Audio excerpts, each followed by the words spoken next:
Bonjour à tous les amis, c'est First et aujourd'hui on se retrouve pour une toute nouvelle vidéo sur une toute nouvelle série. Alors je sais pas du tout ce que ça va donner, pareil, ça c'est un nouveau concept que je lance là sur un coup de tête et je me dis peut-être que ça pourra permettre à certains d'entre vous de mieux connaître un univers qui me plaît beaucoup. Alors je sais, ça parlera pas à tout le monde, mais j'aime beaucoup les animés, donc du coup je tiens à faire une petite série comme ça. C'est une série sans prétention et sans prise de tête sur mon expérience personnelle au sujet des animés que j'ai vus. Et comme ça, certains animés qui seront peut-être moins connus ou d'autres sous-cotés pourront peut-être être revalorés dans cette série. Donc comme ça, je vous donne mon point de vue de manière tout à fait subjective. Donc ce que je pense n'engage que moi. Et si jamais, ben, évidemment, vous avez un point de vue différent, c'est normal. Genre, pas de haine si vous voulez. Parce que je sens que cette série va créer des débats, évidemment. Vous avez le droit de débattre en commentaire, mais toujours dans le respect du point de vue de l'autre. Moi aussi, des fois, j'ai du mal à suivre l'opinion de certaines personnes. Mais bon, il faut rester respectueux. Alors, comme vous pouvez le voir à l'écran, la première review de cette nouvelle série, ça va être une review sur Death Note. Euh, Pourquoi Death Note, me demanderez-vous? Et bien simplement parce qu'en fait c'est le premier animé que j'ai vu. Voilà, c'est grâce à Death Note que j'ai commencé les animés. Évidemment, ça ne rentrera pas en ligne de compte dans mon jugement, hein. Death Note sera jugé comme n'importe quel animé que j'ai vu après Death Note, hein. Mais voilà, sachez que j'ai commencé par cet animé et que du coup, comme dans cette série, je vais vous présenter les animés que j'ai vus dans l'ordre chronologique, et bien je commence par le premier, toujours sur un système de pléonasme, euh, avec du coup Death Note. Alors Death Note, pour ceux qui connaissent pas, c'est l'histoire de... Bon ok non, j'arrête. Si vous n'avez pas vu Death Note, ne regardez pas cette vidéo parce que bah, de toute façon vous allez vous faire spoil et c'est stupide parce que c'est une très très bonne œuvre.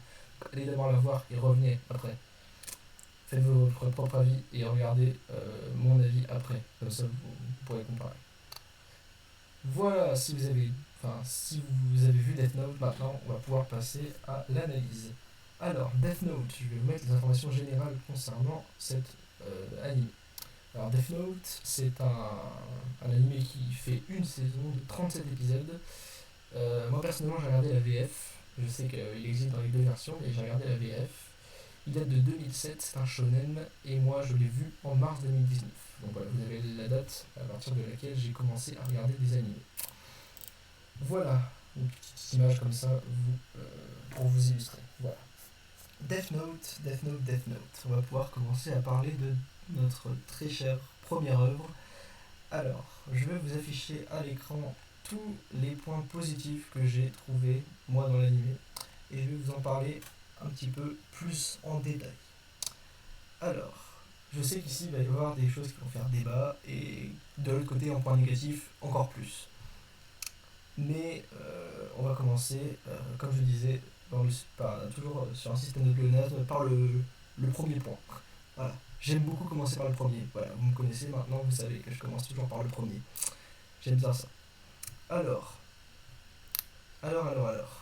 La rivalité entre Light et elle. Là, je pense que je ne vais pas créer de gros débats. Je pense qu'on est tous d'accord pour dire que cette rivalité est une des plus iconiques de l'histoire de la Japanimation, de la shonen animation, mais même des animés en général. Light et elle, pour moi, sont oui les deux personnages les plus intelligents de Death Note. J'ai mon avis sur lequel des deux est le plus intelligent, mais c'est aussi un avis subjectif étant donné que je suis pro Light, donc forcément ça m'incite à plutôt penser que Light est plus intelligent que elle. Après, dans l'anime, on a quand même des raisons de croire que Light est plus intelligent que elle sur certains points, même si elle, je ne retire aucun mérite à elle, qui est un très bon personnage de Death Note, mais honnêtement, je préfère Light. Parce que je préfère ses idéaux, parce que je préfère le personnage. Même si c'est vrai qu'il a mal tourné après. Mais bon. Ensuite, j'aime beaucoup le point de vue de Ryuk. Sachez que je trouve que Ryuk est un personnage sous-côté de Death Note. On en parle si peu par rapport à la popularité de l'œuvre.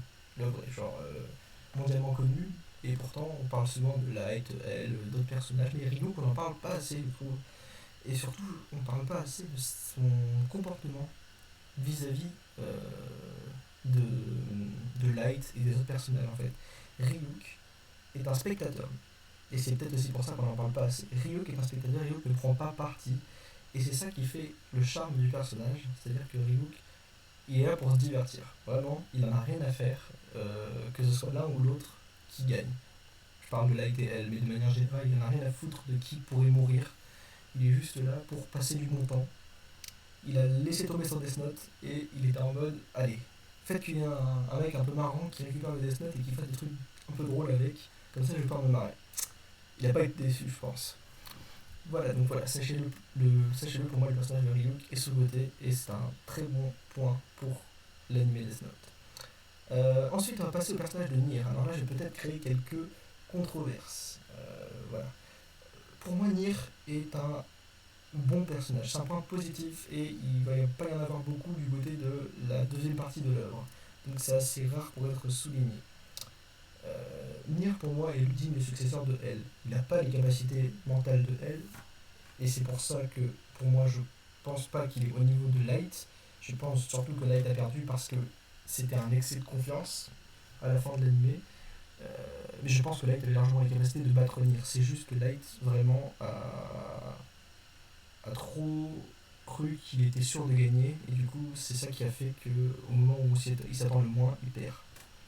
Mais sachez que le personnage de Nier, je le trouve très intéressant et quand je dis le personnage de Nier, vous allez voir un petit peu plus tard, de manière générale, plus générale, l'entourage de Nier vraiment, euh, ils ont fait en sorte en fait que Nier est pour moi le bon rôle de la deuxième partie de l'anime. Vous allez voir surtout après, pas plus tard dans la vidéo.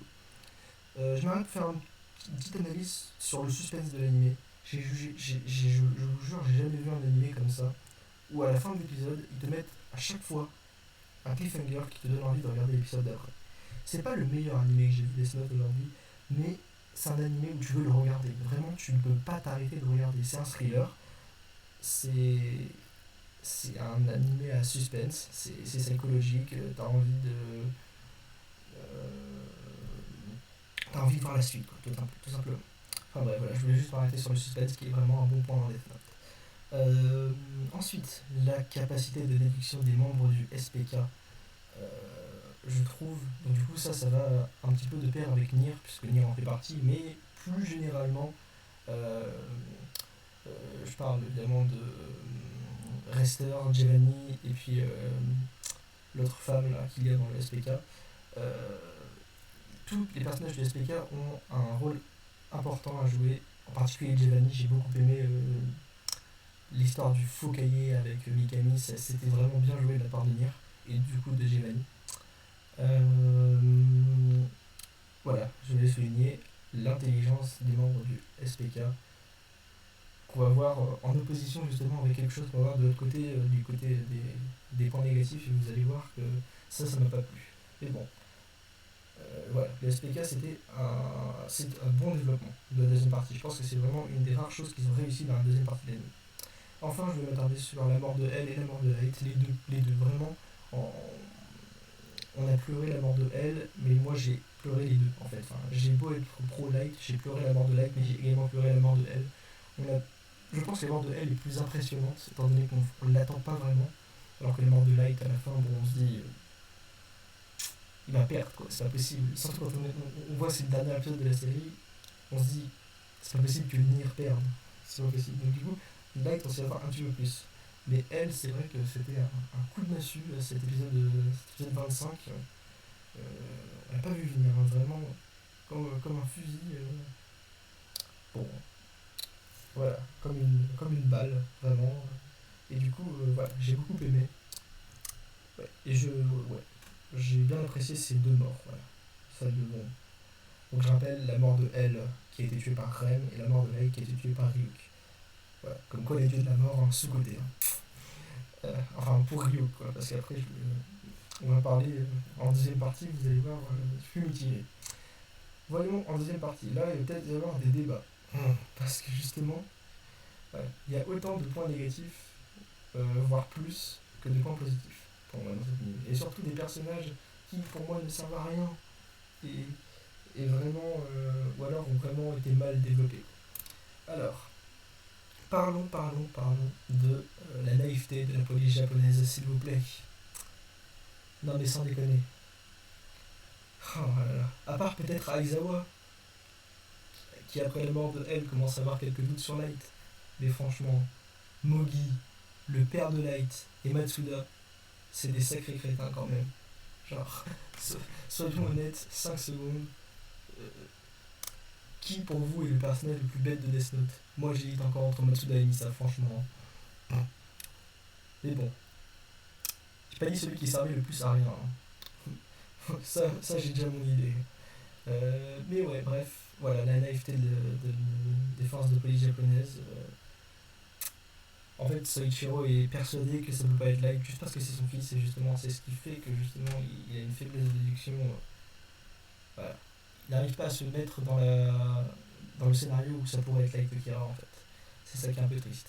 Le personnage de Misa, là, je vais peut-être créer des controverses, mais je n'aime pas du tout le personnage de Misa. Je me suis dit en fait, à partir du moment où ils ont rajouté Misa, je me suis dit putain, ils vont rajouter plein de Kira, ça va être le bordel, il va y avoir des Death Note de partout. Euh, Ça va être le bordel pour Light. Finalement, bah, ils se sont calmés, ils ont arrêté de rajouter des Death Note après, mais Misa c'est une folle. Voilà, sachez, enfin, je pense que j'apprends rien à personne, Misa est une folle. Euh, oui, une folle de Light, mais aussi une folle de manière générale. Genre, elle se met en danger de mort pour une personne qu'elle ne connaît pas. Faut être taré quand même. Elle a fait combien? 2 fois l'échange des yeux, c'est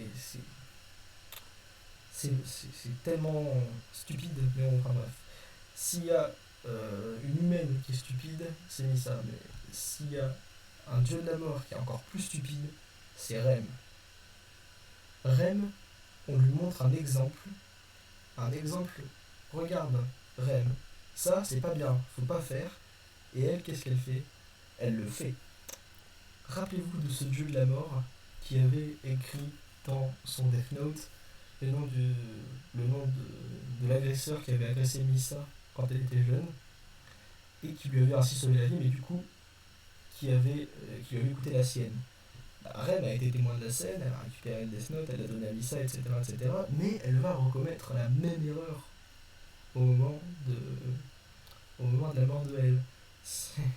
Et ça, je vous avoue, j'étais un petit peu, comment dire, je me suis dit, quand même, on vient d'avoir 25 épisodes d'intrigue, et c'est un truc aussi stupide qui va nous tuer un de nos deux protagonistes. J'ai été vraiment déçu. Autant la mort de elle, la circonstance et tout ça, le côté dramatique et tout ça, j'ai bien aimé. Autant je trouve que l'action de juste le faire tuer par Rem, c'est un peu bateau quoi. Je m'attendais à mieux. Le stratagème de Light est bien joué, mais le problème c'est que Rem en fait on retiendra que Rem a tué elle et puis qu'elle est amoureuse de Misa. Voilà. Globalement, voilà. Rem c'était pas un personnage très, très bien développé. Ensuite, Takada. Kiyomi Takada, pour ceux qui ne se rappellent pas, c'est la camarade de classe de Light, celle qui va devenir porte-parole de Kira à la fin de l'anime. Takada, et ben en fait Takada, pour moi c'est encore plus un pion que Misa. Parce que Misa elle a choisi d'être un pion. Takada elle s'est vraiment fait manipuler par Light et elle y a vu du feu. Et bon, en l'occurrence, elle aura vraiment servi à une chose dans l'anime, c'est tuer Melo. Je crois pas qu'elle ait servi à grand chose d'autre. Du coup, voilà. C'est plutôt un pion manipulé. Je trouve qu'elle a vraiment pas beaucoup de personnalité. Voilà. Il suffit qu'on parle de Light et d'ailleurs tout de suite, elle obéit sans réfléchir. La longueur. Parlons de la longueur de l'anime. 37 épisodes, c'est beaucoup trop. En tout cas, pour une seule saison, il aurait fallu peut-être couper après la mort de elle et puis faire une deuxième saison. Ça aurait déjà peut-être été mieux. Même si entre nous, on va être honnête, elle est morte trop tôt. Elle est morte trop tôt pour que l'anime ait une consistance, ou alors qu'il puisse supporter 37 épisodes. Il aurait très bien pu s'arrêter après la mort de elle. Hein. Mais bon, ils ont choisi de faire une suite. C'est discutable. Voilà. Mais bon, comme on dit, voilà. C'est pas moi qui choisis, hein. Du coup, voilà, je tiens à dire, la longueur était vraiment trop importante. Voilà.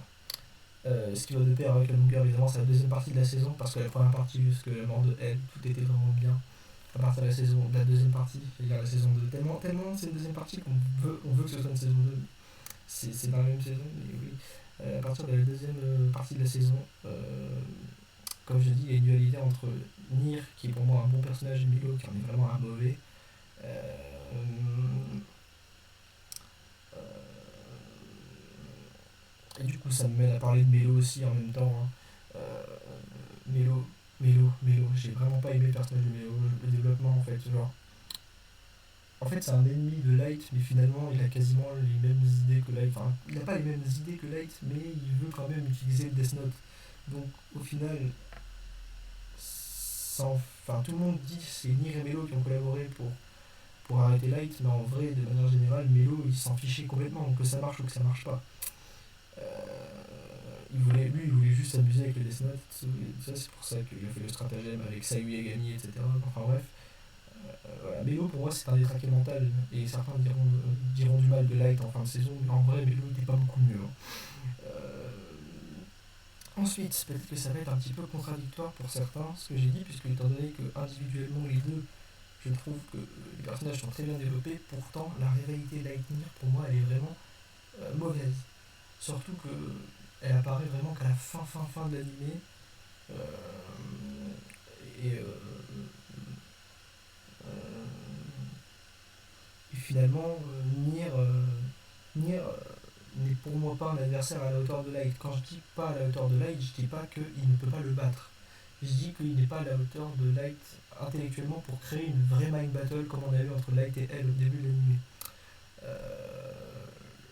Nier est malin.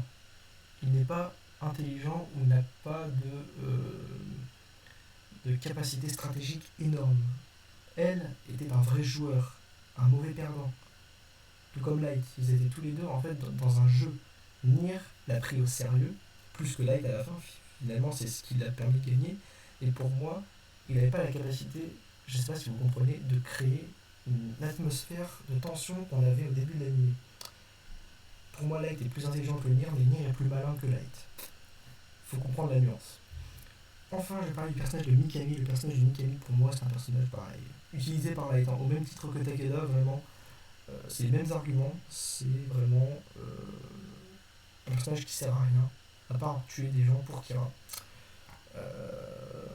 Du coup, voilà, je considère qu'en plus il va mourir comme Takada, ils vont tous les deux mourir sans avoir accompli grand chose finalement, à part avoir rempli un cahier de devoirs de vacances pour Mikami.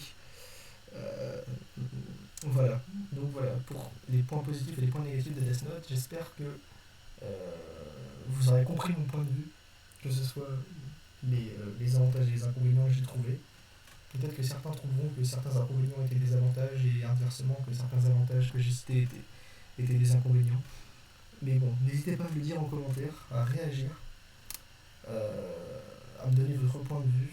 Et je vais, avant de vous quitter, vous révéler la note que j'ai mis à Death Note sur ma My Anime List, excusez-moi, autrement connu sous le nom de la Malle. J'essayerai, si je me rappelle, si je m'en souviens, de vous mettre ma malle en description si vous voulez aller le voir. Et voilà, j'ai mis la note de 7 sur 10 à Death Note. Alors certains trouveront ça bas, peu trouveront ça haut, hein. Je pense que de manière générale vous aurez mis plus. Mais pour moi Death Note, voilà, ça vaut 7 sur 10. C'est un bon animé, sans plus, quoi. Genre, l'histoire aurait pu être mieux si justement les auteurs avaient été chercher plus loin.